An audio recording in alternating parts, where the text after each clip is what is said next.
Yan, testing ulit tayo ng ano ba 'to? Ito tilt lock na 'no? Sige, tilt lock mode. Tingnan natin.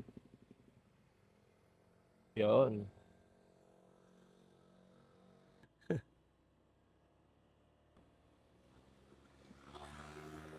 'Yun oh, parerista. Grabe naman siya. Ang layo nung narating. Naka-ano siya, ano 'yun, 200 sounds per seconds. Gano'n siya kaingay, kalayo. 200 sounds per seconds. Layo ng narating ni kuya. This is somewhere in Dasmariñas, Cavite. So sa mga nakakaalam nitong lugar na 'to ay dito masarap mag-jogging minsan and minsan yung iba nagkakarera dito pero that's bad. Huwag yung gagawin yun sa kahit saan. Kaway-kaway kuya, ayaw mo, di ba? Huwag yung gagawin yung karera kung saan sa kahit saan kalsada, bawal yun mga bossing. Ngayon, doon tayo kukurb tayo, kukurb. Alam mo yung curb? Curb. Kobe Bryant. Oh, yun. Joke yun. 1 foot, ma'am. Ang kurti tayo ron, eh, no? Hanggang ngayon, meron pa rin ng mga ano, yung 1 foot, ma'am. Kahit iba na yung joke niya, hindi na tungkol sa school. Dito muna tayo. Okay, let's go start again. Then I will start over again. Ayun, night mode to, no? Naka-tilt siya, yun ang kagandahan. Kahit mangalay ka, na maiganto mo yung kamay mo, di ba? Yun ang maganda niya. So, yan pala, tilt lock, maganda pala yan pag nagpi-POV ka. Yung nakatutok ka lang sa, nakatutok ka lang doon sa isang, yung ano mo, yung, ang tawag dun yung subject mo. Diba? Nakatutok ka sa subject mo, na kahit yung ikaw, nginig yung kamay mo, di ba?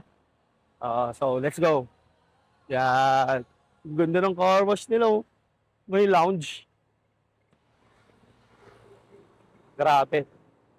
Kanina, hindi masyadong malakas yung speed natin. Ay, nagkakarera yung dalawa, no? Pag kayo sumimplang sa unahan namin, naku, mapost ko kayo sa tok-tik-tak-tik-pak.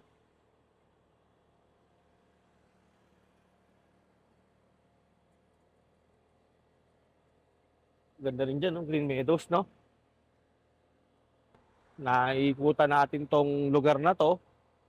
At napapansin ko, napakaganda tumambay-tambay dito kung matino ka naman. Kasi napaka-exclusive niya, no? Wala kang makikita kahit sinong dumadaan basta-basta, no? Yung mga, tawag doon, yung mga public transportation, hindi siya daanin. Kaya masarap siya mag-jogging-jogging. Ang mga dumadaan dito is madalas private, most of the time motorsiklo at 4 wheels na private owned. Yan. So, dito masarap driving skills. Kung magpa-practice ka, pwede dito kasi hindi ka kakabahan, hindi ka mabibigla. Kasi kung first time driver ka or practicing, dito safe ka kasi kahit papaano, dito sa side na to, walang bubusina sa'yo, walang magpe-pressure sa'yo. Di ba?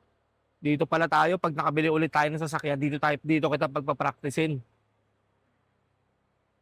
Kasi may part doon na pwede tayo doon, no? Di ba? O, yan, no? Okay. Dahan-dahan lang. Habang palapit ka, ganito mag-U-turn ng talagang nasa tama ka. Nandito ka sa side na U-turn side, U-turn slot, and dahan-dahan. Siyempre, hintayin mo kung mauna silang lahat bago ka mag-U-turn. Kasi hindi naman kalsada ang karera, kundi sa buhay. Iba yung karera mo sa karera nila, pero magandang nakakasabay ka sa karera ng iba. Hindi pwedeng masaya ka lang lagi kasi para sa kanila. Di ba? Dapat masaya ka rin na parehas kayong nakakamit yung tagumpay. Yun ang magandang, kasi hindi ako naniniwala sa sabihin nila na magkakaiba ng karera. Oo, pero maganda lahat kayo tagumpay sa karerang pinasok nyo. Kasi kung the more na tagumpay ka sa karerang pinasok mo, syempre, less stress. Wala ka naman nakita ng taong masayang-masaya na nagpe-failed sila, eh. Di ba? Failure is part of the process, tama naman yun. Pero, hindi, walang taong, ay, masaya, ay, buti na lang nagkamali ako, walang gano'n. Lahat ng tao nalulungkot 'pag nagkakaroon sila ng failure. Kaya okey lang magka-failure, pero siyempre laban lang, and tuloy lang ng tuloy. Pero kasi 'wag mong kakalimutan 'pag gusto mong lumaban, lagi kang magdasal, 'di ba? Hindi puwedeng laban muna bago dasal, dasal muna bago lumaban. Basbas muna ng hari ni Jesus Christ, 'di ba? Basbas muna ng hari, yun ang dapat. Okey, try natin yang camera na yan dito sa ay, lumiwanag na 'me? 'Di ba, dito lang ba? Ayan, mate-testing na natin yung low light niyan. Yan, dito tayo magtestingan ngayon. Low light, low light solis. Grabe dilim dito. Kung na-o-off lang 'tong ilaw na 'to, ay grabe, wala ka ng makikita. Kung saan maraming exclusive subdivision, dun pa walang ilaw, ambot. Pero yung kagandahan, merong roving na 'no. Hindi natin alam kung pulis 'yan o police. Oh, 'di ba? Yun ang maganda. May nagro-roving na pulis. May nasalubong tayo dun kanina, eh. Then dito meron din, oh, 'di ba? Maganda yung ganyan. Ganito sa Dasma, sa madidilim na lugar, marami nagro-roving.